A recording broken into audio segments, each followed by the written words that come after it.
रक्षा मंत्री राजनाथ सिंह की अध्यक्षता वाली हाई पावर कमेटी ने 1,44,716 करोड़ के रक्षा सौदों को मंजूरी दी है। इस सौदे में आगे होने वाले युद्धों में दुश्मनों को धूल चटाने के लिए एक से बढ़कर एक उपकरण खरीदे जाने हैं। भविष्य के युद्धों की तैयारी में भारत की यह मारक रणनीति केवल सुरक्षा के मोर्चे तक ही सीमित नहीं है, बल्कि भारत अब दुनिया के कई अन्य देशों में भी इसके जरिए सुरक्षा प्रदान करने की रणनीति बना रहा है।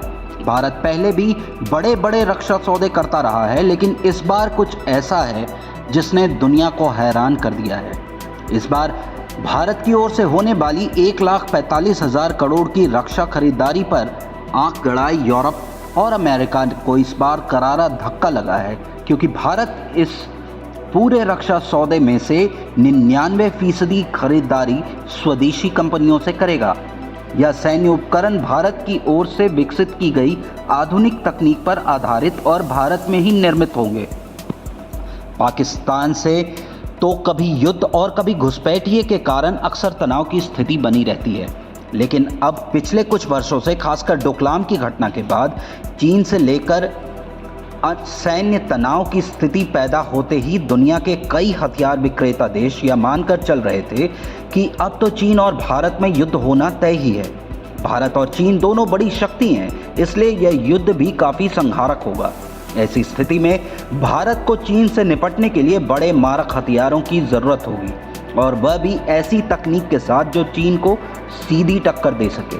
शांति का संदेश देता रहा बुद्ध की धरती वाला भारत कहां से ऐसा कर सकेगा। इसलिए चीन से भारत के तनाव की पृष्ठभूमि में रक्षा कारोबार के बढ़ने और इससे अपने देश की इकॉनमी को बूम देने का सपना भी कई देश सजोने लगे थे। लेकिन भारत और चीन के बीच तनाव के कारण युद्ध और उससे होने वाले सौदों को लेकर रणभूमि पर गिद्ध दृष्टि टिकाए गिद्धों के करतब को भारत ने इस बार चलने नहीं दिया। समय रहते ही रक्षा के क्षेत्र में स्वदेशी तकनीक को बढ़ावा दिया गया था।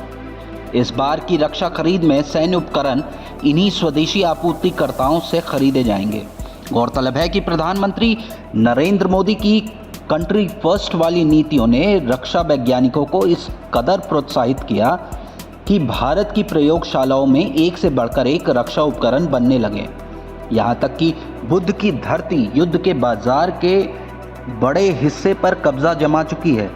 भारत रक्षा उत्पादन के मामले में इस कदर मजबूत हो चुका है कि पिछले साल 84 देशों को अपनी सीमा बचाने के लिए भारत का ही आसरा रहा। इन देशों ने भारत से युद्ध उपकरण खरीदे। इस कारण साल 2023-24 में भारत का रक्षा निर्यात 21,000 करोड़ रुपए हुआ।